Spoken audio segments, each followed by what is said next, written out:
suppose instead of one payment a month, I want to make two payments.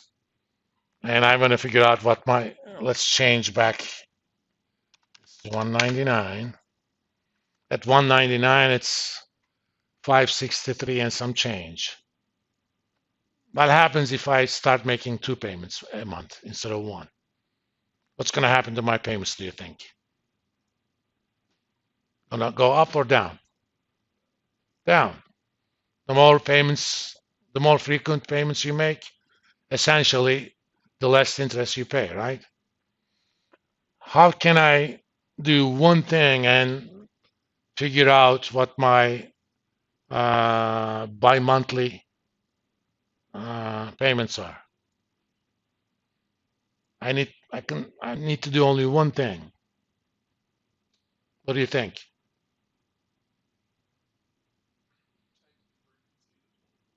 Exactly. If I'm making two payments a month, I'm making 24 payments a year. Done, we're home. Okay. Some places say you can even make weekly payments. 52. I'm going to pay only $130 a week. On a monthly basis, it's less than 563. Yeah, hell, you can even make daily payments if you want. 1852. If you want, you can do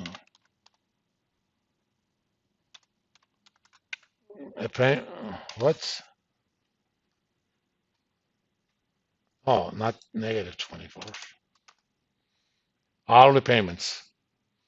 Every hour you're going to pay 19 cents. I know nothing like that happens, but or alternatively, you want to figure out this is an 8-year loan. I want to know after 3 years what's going to be my payout amount. Normally, they give you a little table. For each month, it tells you beginning balance, interest, payment, ending balance. It's called an amortization table. We're not accountants. We're finance people. We're civilized. Okay. I always tease my accounting colleagues and talk about a problem. I say, come on, man, it's just accounting. We're civilized people. We make life easy on us. There's a very quick way using this setup to figure out the payout balance. What's the payout balance? It's the amount that you would have to pay if you want to retire the loan early. Okay. But if you think about it, that is exactly equivalent to a balloon payment at that time. Okay.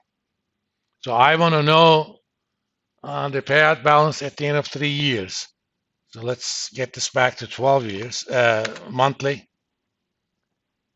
And let's we're gonna keep that in mind. 563.82. In fact, I'm gonna copy that because what I don't know is the balloon payment. Yeah, it's staying there anyway. Let's see. But I'm going to change the number of years to 3.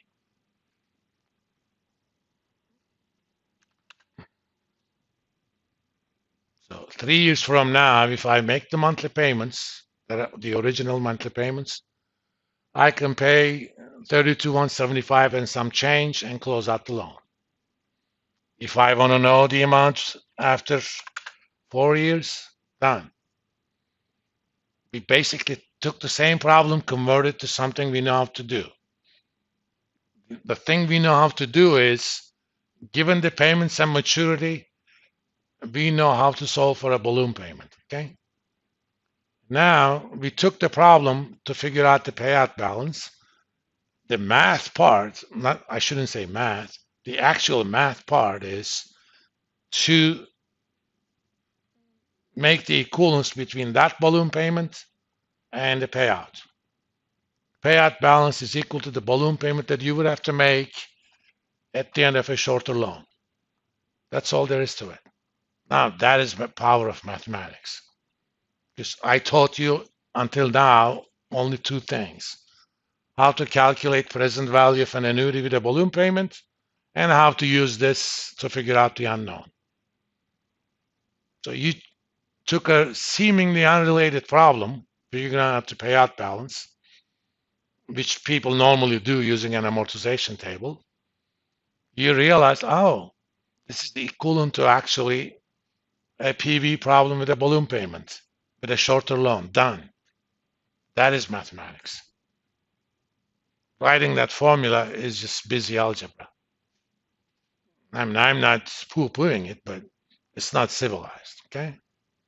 It's so 19th century. What we're doing is 21st century. This is the low-code environment. We only code what we must code, which is the present value formula. The rest, solving for a lot of other things, we don't have to code that. We let Excel do it for us using that solver. That part is civilized. That part is the software engineering. I know I shouldn't call this software, but it is software. It just happens to be a trivial software, but it still is software. It basically allows user, depending upon actions, to get answers quickly. Now, I have only 5 minutes. Let's go back to future value mode. I'm going to only do one thing today. On Monday, we're going to extend this to retirement planning problems. Actually, let's not do that. Let me quickly show you how to name cells. If you want to name a given cell, let's write a 12 here. Go back to the formula bar. There's a little box here. I just happen to make it wide, okay? That's called a name box. Write a name. My Aunt Sally. There are two rules with that name. One, it has to be a contiguous set of characters. You can't have spaces. And two, you can have underscore and things like that. It cannot have a name over which Excel has property rights. You cannot call it log. Why? Because log is a function in Excel. You cannot call it B12 because column 2, row 12 is tagged as B12 by Excel. That's also technically a name. Okay? The nice thing about names is it makes them what we call absolute references. So when I refer to that in a formula by pointing, it actually writes the name. If I copy that formula and paste it somewhere else, it's still going to be my Aunt Sally. If that is not what you want, what we call relative reference, you actually have to write the B12. Suppose you have multiple cells. There are two ways to do it. Let's do this. 12, 12. I want to call those three cells combined together something. Select them, select, control, select, okay? Now go to name box. Multiple. Let's call this multi-Sally. It's my collection. I can call them whatever I want. There is another way to do it. Sometimes that also helps modifying the name. Under formulas, there's something called name manager. You can say define a name, give it a name, Pope. Names also can have two kinds of scope. Names that are recognizable throughout the entire workbook, or a name recognizable only on that sheet. Sometimes you actually want that. I'm gonna do it workbook. So I'm gonna pick that one, that one, that one. Sometimes you want to edit that. Go to name manager. Of course, I have a lot of names. What was that? Pope. Hit edit. I decided that the last one, should not, the first one should not be there.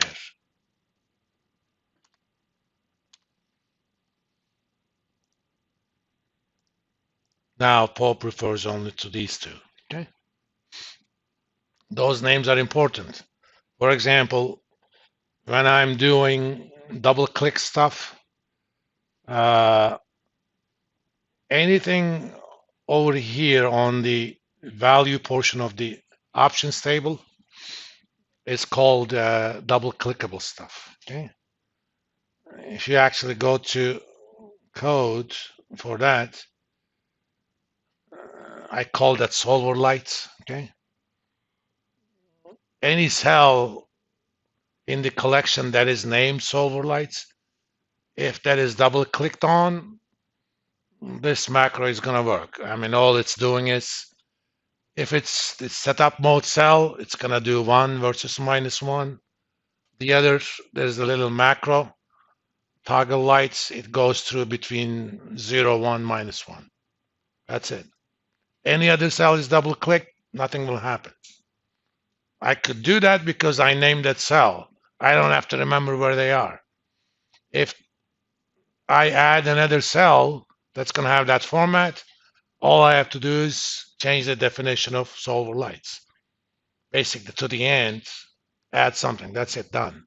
The rest of the code, I don't have to worry about it. Let's stop here. On Monday, we're going to continue with a future value example. Then we're going to extend to annuities that grow.